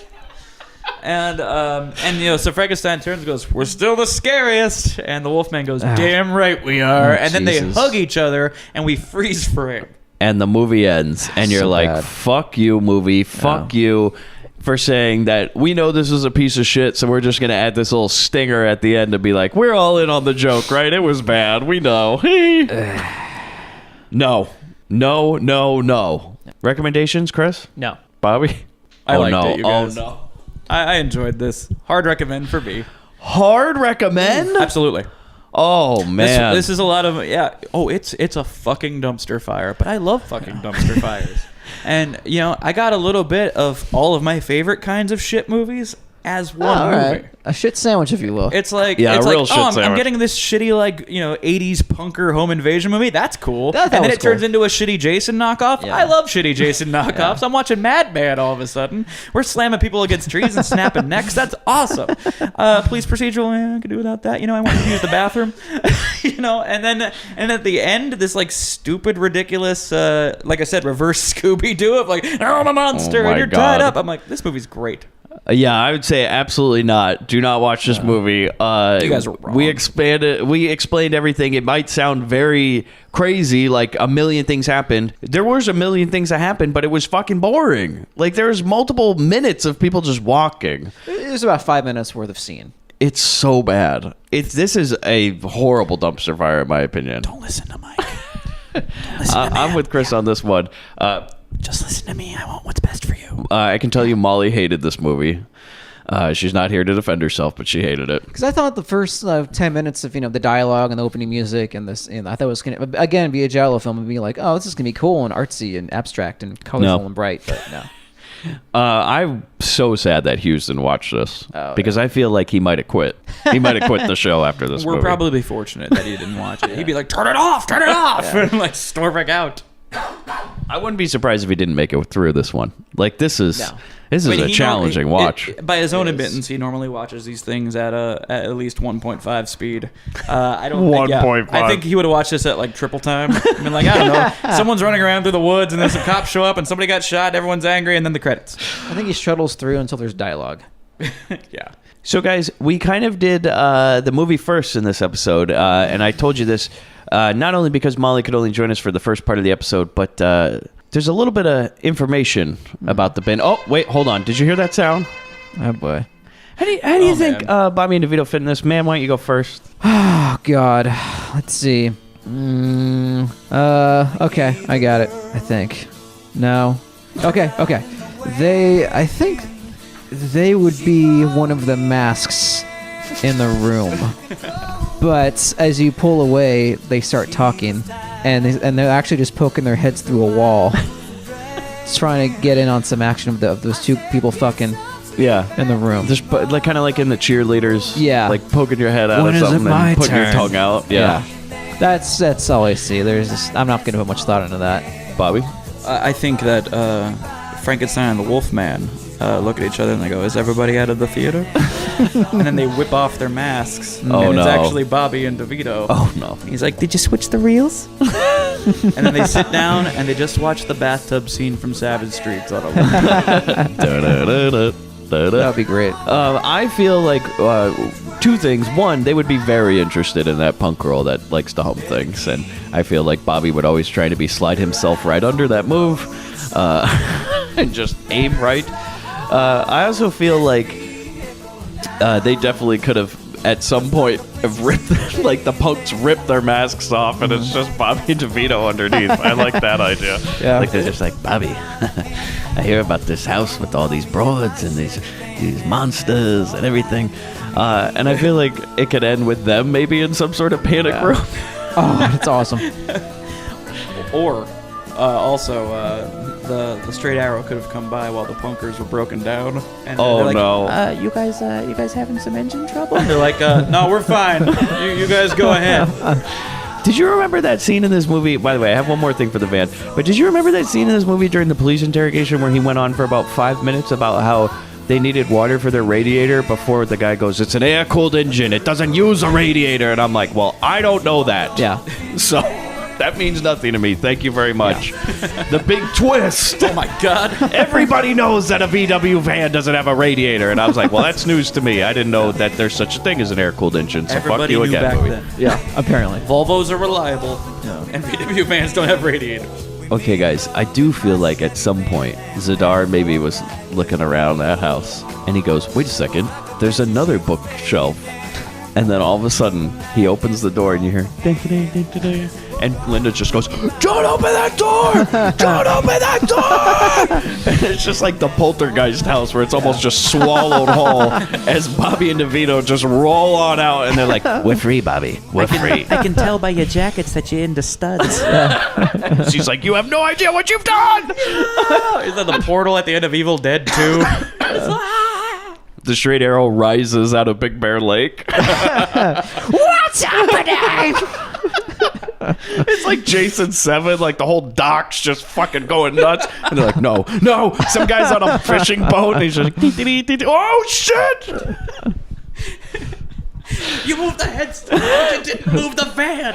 Guys, like I was saying earlier, there's a reason we did the movie first today, because I have some troubling news for the Grindbin and for the future of the show. You're going to want to sit down for this, everybody. So, no, don't worry. I know a lot of times when I joked one time in the Vaniversary that the Grindbin was ending, I got emails of people saying, like, I literally had a fucking heart attack when I heard that. I was like, no, the Grindbin's not ending. Not now, at least. It will one day. I mean, we're not going to be around forever, so you might as well enjoy it while you can. This whole thing could fall apart at any minute. Oh, yeah. So, seriously. And we're really close at this point because now we made fun of somebody for not joining the Patreon recently. He's a very wealthy man. Oh, shit. So unfortunately, he put his money where his mouth is. And I always knew this day would come. I'd like to announce now that the Grindbin has officially been sold. Hostile takeover. It has been sold to the once thought defunct Crown International Pictures. They now own the Grindbin. And as you can see, guys, now you were probably wondering why this giant rotary phone was sitting on the middle of our table during this recording. It was ominous. I couldn't take my eyes off it. And as you can hear right now, it's ringing right on cue. Oh, no. I don't know. I don't even want to touch it. I think we have somebody on the line. Chris, can you answer that? Hello? Yes, hello, boys. Hello? Oh, hi, Mr. Crown, or should I say boss? Hey, Mr. C. Yes, I'd like to say that, fuck all of you. I've been very upset lately. Yeah. You called me out for not having any money. Fuck you. I put it where it was. Well, All right? with the lawsuits and the depositions, I assumed. Oh, I'm back, baby. I'm back. We They kind got of that thought you'd be a fucking- little busy, Mr. C. Nope, ever since they got Franken, I'm okay. They got one on that side, so I'm doing fine. That side. So I am back full on, and now I own this bin. And I'd like to say, boys, when you want to take a break from recording Grindbin, I'm sure you get hungry every now and then, don't you? Yeah, occasionally. You know, it builds an appetite for sure. Well, I'd like to say that if you want to get a meal and you want to get it quick, I suggest Burger King. Burger King, great drive-through food. They've been around since I don't know when, but they're a great product, great company. Whenever Grotesque was made, that's how long they've been around. I'm sorry, what is going on here? Well, now that I bought it, I actually monetized this show, so now we have ads in it. So I'd like to also say you are also three bearded gentlemen sitting at this table. Have you ever thought of using a razor? Yeah, I just can't tell you where. Now, I'd like to recommend Dollar Shave Club. It's a great product. Yeah, I can get on board with this. Yeah, Mr. C, we all use Dollar Shave Club. We love it. I won't be offering any free product, but I assume you boys will be ordering, and you better, because I'll be looking at that bank account. Well, I'm using a dollar razor down there. It's cheap. Chris, actually, that's the new slogan they were saying, Dollar Shave Club down there. That's the new thing, you know? Well. That's what they were saying for bearded people. Too many people with beards. We gotta get them to shave something else, you know? I'll shave that for $1. Yeah. Hey, very funny, Mr. Trippett. Thank you, Mr. C. Trip it, trip up, yeah. So I'd like to say, now that I own the bin, we won't be having any more trip it, trip ups. No, sir. Downs. Man will never watch the wrong movie again. I will personally make sure of that. Some quality control now that we have the Crown Quality International seal control. of approval. Spells quality with a C. So what is this all about? What is this all about, sir? You're coming here. You've bought the bin. You're putting advertisements on the show. You've Mike's told me moved. you're taking our Patreon money. I see your eyes are welling, Mike. I should have never said that the Grindbin's for sale. I really fucked this up. Yes, well, that's your fault, Michael. You really fucked up on this one. Mike. So, by the way, I don't know if he's told you, but from now on the Grindbin, I will be doing the background and cast information on all your movies so we can ensure 100% accuracy. Accuracy, yeah. That's fair. I'm on board with this, Mr. C. I've seen the stains around your toilet bowl. You're not one for accuracy, Mr. Crown. Oh, boy. Man, we will talk later. Okay. So you're telling me that I've been demoted. Now I only get to do half this show, and the rest of it I have to listen to you give the background? That's right. All right. Well, I jumped on the phone there for a second. I don't hear me. Also, you sound under the weather, Mr. Crowder. Are you doing okay? Yeah, I seem to have got the same bug as you, Mike, so, not doing so good. Is it venereal? I for one, welcome our new boss. I'm excited to work with you, Mr. Crown. You know, I really like to hear that, Trippett.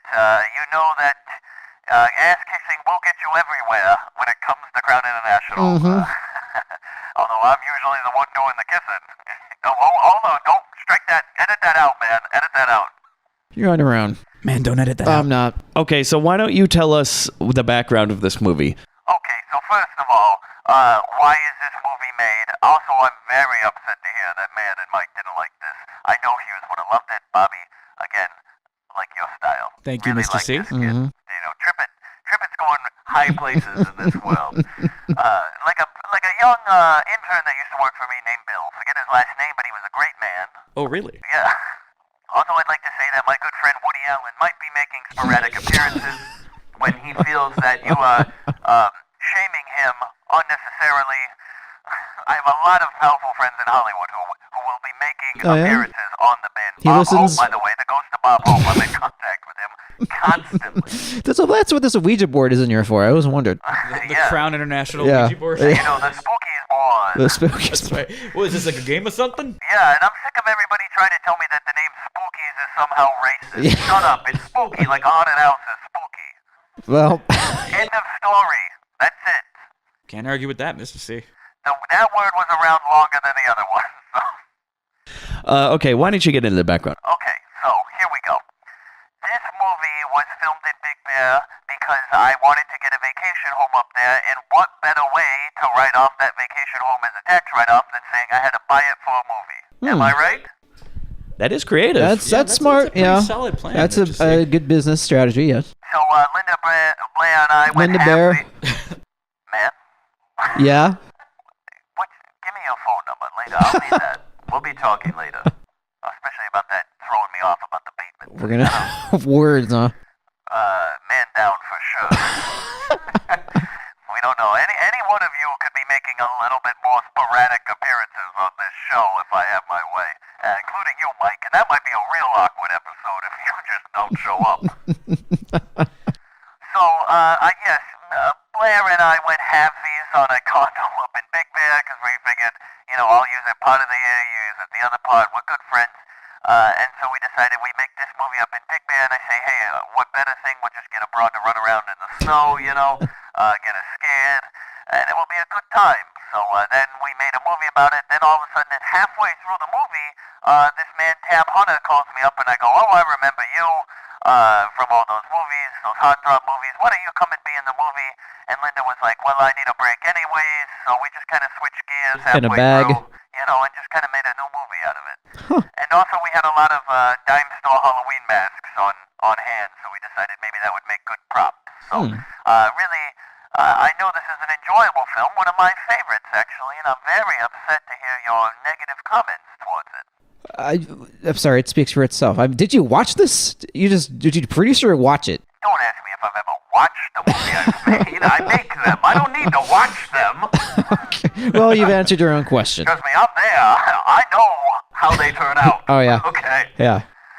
So then, Linda Blair apparently stated in an interview later on with Fangoria, so she's a liar, that she had some different title for the original cut of this movie that wasn't as exploitative, and I don't believe that for a second. It was always grotesque. Why else would you call it anything else? What are you going to call it? Woman in the Snow? I mean, Tab Hunter comes and rescues a movie? Like, what would you rename this? Mongoloids on Ice? Well, that was one of the working Oh, titles, well.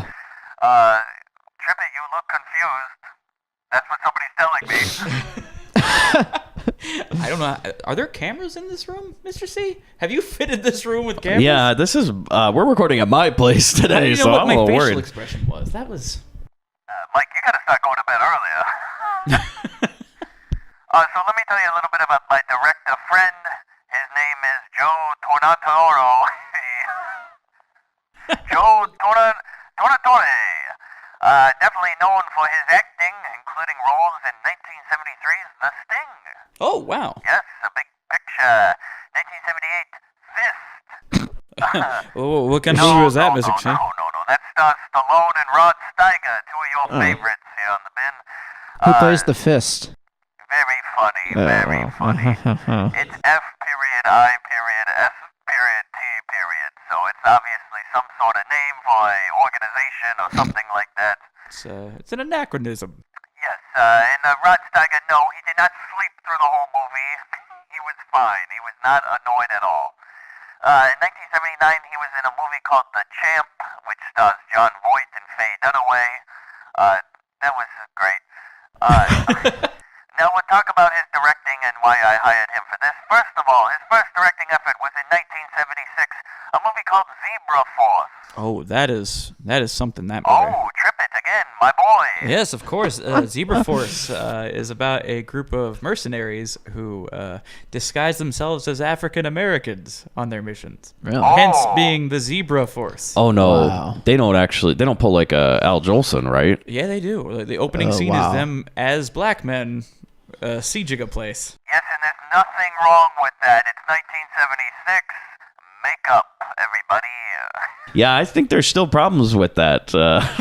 So you're telling me, Bobby, it doesn't explain that in the description, but Zebra Force is about a bunch of white guys going in blackface to fight the mob? Yeah, they fight the mob as black men. Wow. There's a reason you don't hear about that film so much. Please don't tell me they start talking like... Yes, they do. It's a great movie, so let's move on to 1979, Do It in the Dirt. Now, this was a movie that wasn't completed, but it was copyrighted. Oh, no, it was completed and copyrighted in 1979, but it was never released. Although it did star Frank Sinatra Jr. appeared in it. Which, if you know, Frank Sinatra Jr. is probably most famous for getting kidnapped and costing his family $230,000 one day. Yikes. So, boy, I That's remember what he's that most call known from for. Frank. And I said, I mean, you can always make another. I mean, you already got Nancy.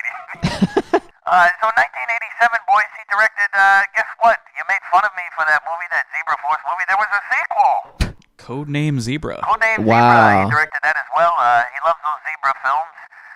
This was a sequel where now the Vietnam vets declare a war on drugs in Los Angeles. Mr. Trippett, were they also in blackface for this one?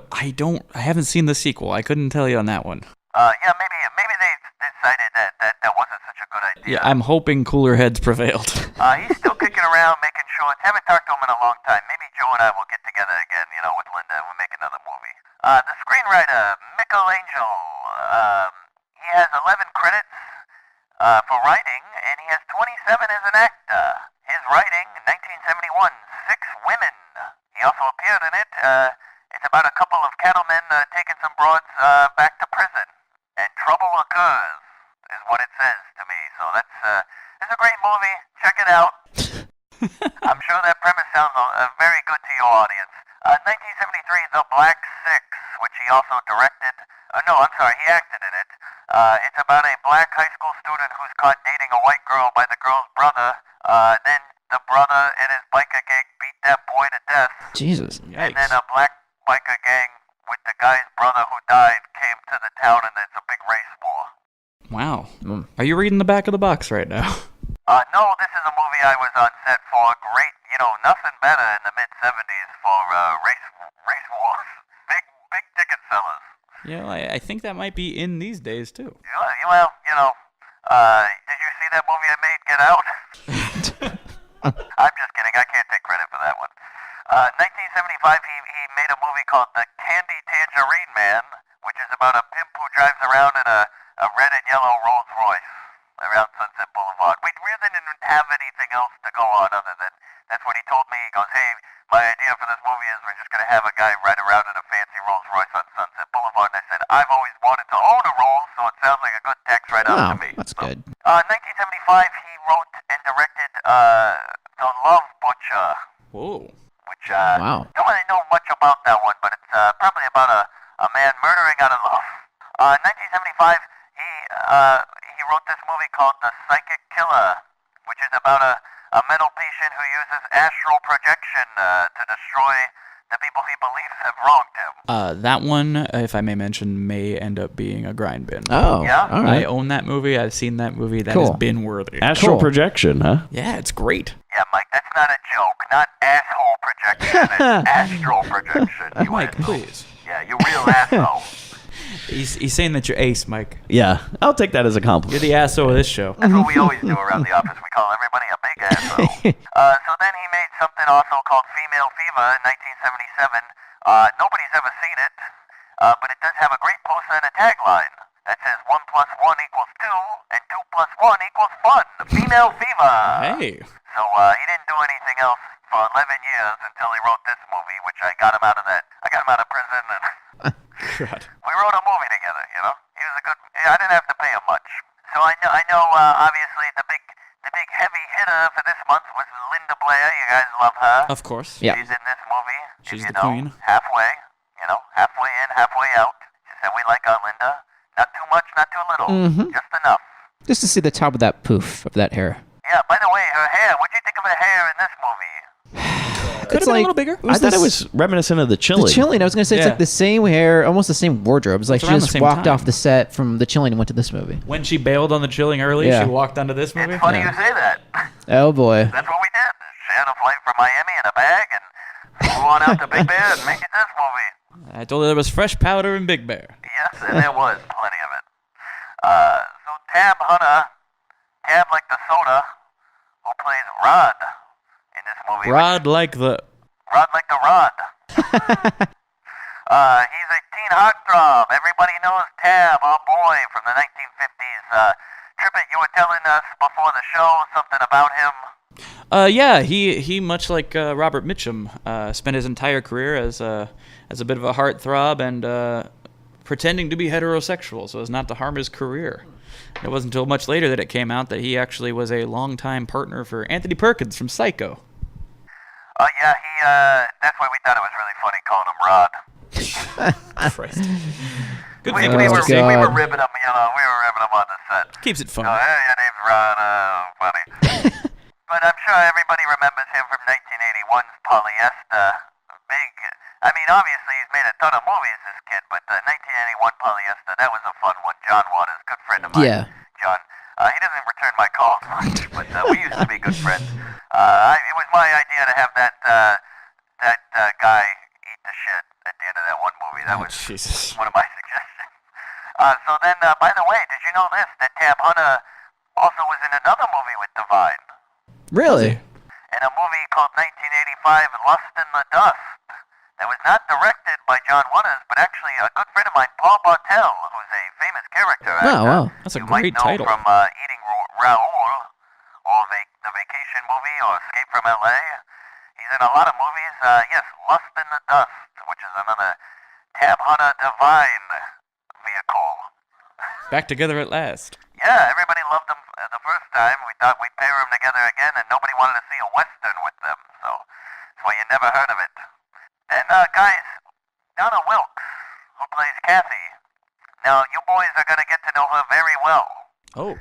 because her first big role, by the way, was Jaws 2 with that asshole Spielberg. Whoa, whoa, whoa, whoa, whoa. Shots fired on here. Mr. Crown doesn't get along with Steven Spielberg? I guess you two aren't close. Nope. I was Really? originally going to produce Duel, but they pulled me off it. Mm-hmm. Because I envisioned Duel more of a sword fight scenario where a guy was going to drive a truck and then eventually get out, and he was an expert at fencing, and Dennis Weaver and him were going to fight around. And I also got in a lot of trouble for calling Dennis Weaver a pussy on set.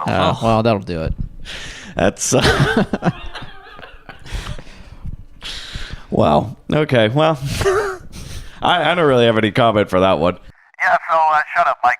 Unfortunately, the big roles did not follow. However, I hope you know that she is going to be, as you say, a future Grindbin All-Star. Because she is in one of my most impressive series of movies I've ever made. Now, boys, you know about the Star Wars trilogy. Oh, yes, of course. But do you know about the Angel trilogy? No, but I'm intrigued, Mr. C. I am aware of it. You're telling me you made the Angel series of movies. Yes, the Angel series of movies, which is Schoolgirl by day, Hollywood Hooker by night, Murder, Mystery, Angel. Wow. All right. She plays the titular Angel. Easy, Mr. Crown. Good one, Mr. C. Which is, you will be getting to know that movie very soon, thanks to one of my patrons, Chuck. Your patrons. My good friend. She was also in a movie called Blood Song, which is about a psychopath who escaped a mental institution and starts a murdering spree, but then he pursues a young handicapped girl because he got a blood transfusion from her. Okay. It was a real mess. The transfusion? Yeah, that's why he went. He was like, fuck you and your bad blood. Now I can't walk.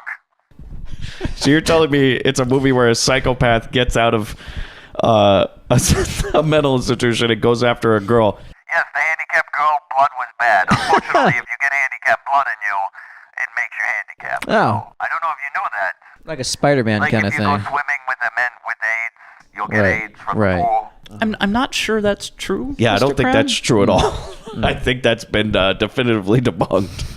Well, I can tell you for sure the handicap thing is real. Does because it one time I matter? got a blood transfusion, I had a limp for years. So Does it matter where the blood goes? Like if it splats on you, or are you like, you know? I believe it was penile injection. Oh, And so it's rough. he was upset that he couldn't get it up anymore, and he blamed the handicapped girl. Oh, that's Wow. a odd request. That's a very odd movie. So, From personal experiences. So, anyways, you're gonna see her in the Angel series. However, she kind of stopped acting after Grotesque. She kind of exited the movie, and then we really never heard from her again, which is sad because she did such a good job of shilling that Bacardi at the beginning of that movie. I like that. She also had a nice smile on her face when the lady handed her that Burger King beverage. Which, by the way, boys, did you know that Burger King also just serves beverages from the drive-thru? I didn't know that. I didn't know I could just get a drink. where is this going? You know, McDonald's might offer their $1 any size drink, but only Burger King offers the quality of Burger King Oh. through the drive-thru. Are they a Pepsi or a Coke company? I believe they're a Coke company. So Coxie. a Coke-y company. You can get a lot of things from a Burger King drive-thru, boys. Trust me. Just ask. Burger King. They don't just have Whoppers. So then the next person I wrote down is my good friend Brad Wilson, who played Scratch in this movie. Now you boys said you loved his performance. I Yeah. love him too. And boy, does he know how to transition to a prolific career from this. Oh, he does because he's in a lot of roles in big movies. Trippett, you look like you know. I do know a couple. Let's rail off a couple here. Big roles. 95. We got Theodore Rex with Whoopi Goldberg. Jesus. I got a lot of sores from Theodore Rex. Trust me.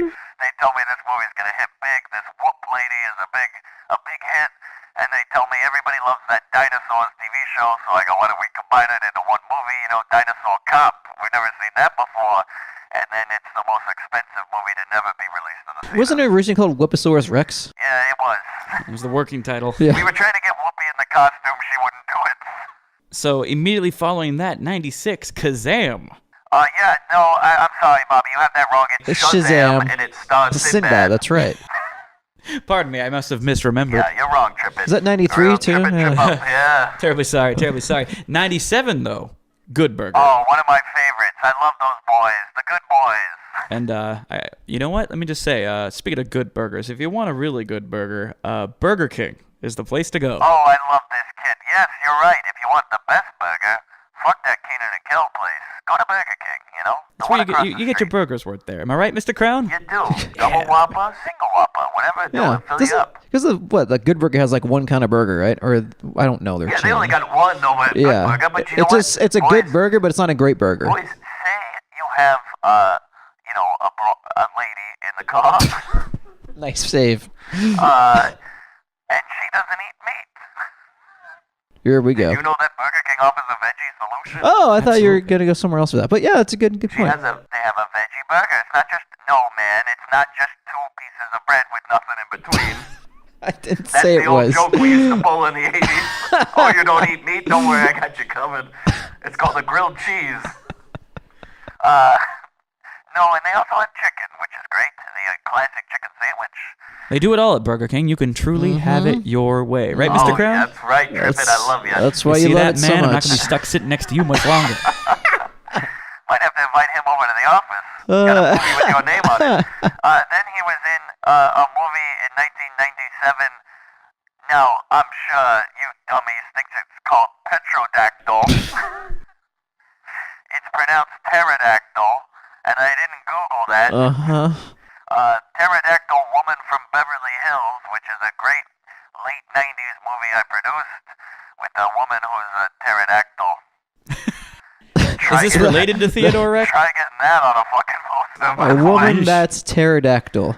Yeah, and no, that was actually Whoopi's costume for Theodore Rex, so we thought we could reuse it here. That was the big finish. Where a woman becomes a pet pterodactyl. Then he was in 2008's Meet Dave with Eddie Murphy, which is a real winner. He's still kicking. Still in shit. He's in the Norbit, you know. Then I just have 2 more guys. Guy Stockwell, who plays Orville Kruger. He's the brother of a good friend of mine, Dean Stockwell, much more famous actor. Absolutely. You may know him as Al from Quantum Leap. That's right. Now, you know, we tried to get the Orville people to also sponsor this movie. By the way, fuck Orville Redenbacher for not putting his... We wanted the Grotesque Orville microwavable popcorns in the stores, but he wasn't into it. I kept calling over to that company asking for Orville, and they kept hanging up, just like every time I've called over to Kentucky Fried Chicken and asked for the Colonel. So I don't understand why you would put these people on your products if they don't exist. I think So that's just the branding, Mr. Crown. They're not physically alive anymore per se, but you want to call corporate next time. Yeah, well, Corporates. the Orville people wouldn't bite, even though we put him in the movie. Surprise, surprise. So fuck him. Guy Stockwell has 92 credits. He was a character actor for decades. He passed away in 2002 at the age of 68. They told me too much popcorn. So, unfortunately. Ironic. Charles Deerkop, who plays Madsen, the police chief, character actor, 111 critics, best known as the Santa Claus rapist. He's also probably more well known for his roles in The Sting, as well as Butch Cassidy and the Sundance Kid. I have a question, Mr. Crown, for you. Do you think at Orville Redenbacher's funeral they stuffed him full of popcorn seeds and put him in the cremation? Yeah, actually they did. They put him in a big popcorn bin, and we all had a bite, Chris. Okay. Was it kettle corn or buttered? It was fresh hot butter. Oh. You know, I'm not getting much out of man. I'm not sure I like him. I like that Mike's been silent for a lot of this episode. But let me tell you something, guys.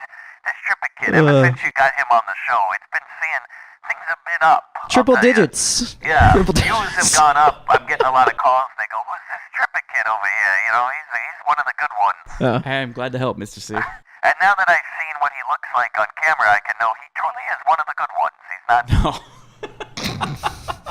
So I think the last person we should mention, Mr. Crown, is a future Grindbin All-Star. Of course, one of the most prolific Grindbin actors, soon-to-be Grindbin actors, Grindhouse actors, exploitation actors. Robert Zadar is in this movie. Absolutely. Yes, Zadar, that chin, as we call them, the chin. When you need somebody to enter a room and he fills it up with the chin, you get Zadar. He's great, if you ask me. I love my Robert Zadar. One of the greatest men I ever knew. A chin for days. He put him in this movie for only 5 minutes as that punk that died. You know, he's got that kind of presence where just having him walk through enhances the film. Yeah. Believe it or not, Trippett, he was just walking through Big Bear, and I said, I remember I see that shit anywhere. Come over here. You want to be in a movie with just you like one of these punks? Just he took some eyeliner from one of the punkers. Yeah, it was great. Then we had him die because he had to go finish his vacation. Well, sure. Wife and kids were there. He didn't want to fuck around with us. Nice of him to give us the time, though. So thank you for joining us here on another episode of the. I'll take it from here. Another episode of the Grindbin. You can find this show on grindhousefilm.com. We will be updating that website. Mike has been really fucking shitty about that. I'm going to get on his case for that.